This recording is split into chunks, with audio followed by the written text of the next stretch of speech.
ಮಂಗಳೂರಿನ ವಿದ್ಯಾನಗರದ doctor MV Shetty group of ಕಾಲೇಜ್ನ ವಾರ್ಷಿಕ ಕ್ರೀಡಾಕೂಟವನ್ನು ನಗರದ ಮಂಗಳ ಕ್ರೀಡಾಂಗಣದಲ್ಲಿ ಹಮ್ಮಿಕೊಳ್ಳಲಾಗಿತ್ತು.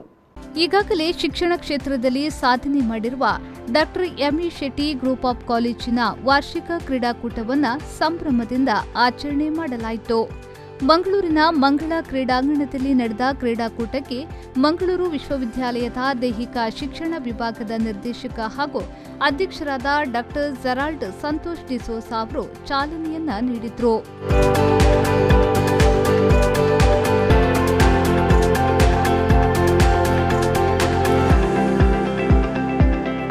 ತದಬಳಿಕ ಮಾತನಾಡಿದ ಅವರು, ಪ್ರತಿಯೊಂದು ಕ್ರೀಡೆಯಲ್ಲೂ ಸೋಲು ಗೆಲುವು ಅನಿವಾರ್ಯವಾಗಿದೆ.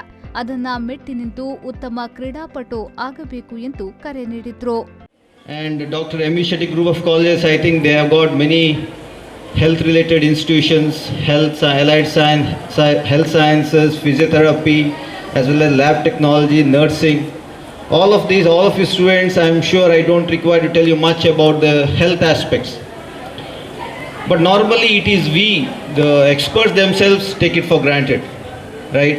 Normally when we say doctors tell us not to smoke, not to drink too much. But I have seen my own friends, they go for a smoke or something like that, and they see the pressures of life. Anyway, that's okay. But what I want to tell you is that the times of today's times are such that whatever we practice, whatever we preach, we have to put it into practice.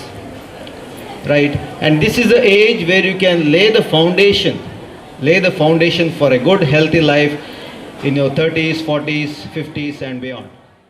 ಕಾರ್ಯಕ್ರಮದ ಅಧ್ಯಕ್ಷತೆಯನ್ನ ಸಂಸ್ಥೆಯ trustee doctor Divyanjali Shetty ಅವರು ವಹಿಸಿದ್ರು.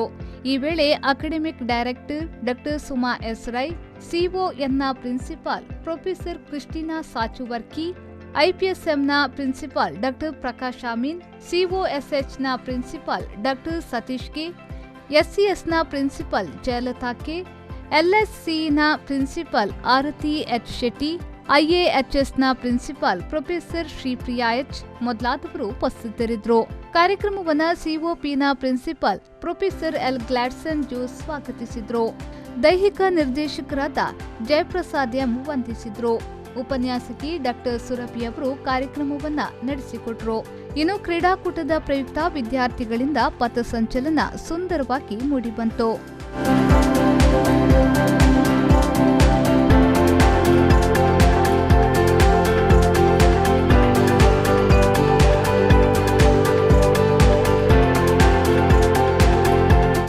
Nagesh Kavoor, ವಿ4 news, Mangaluru.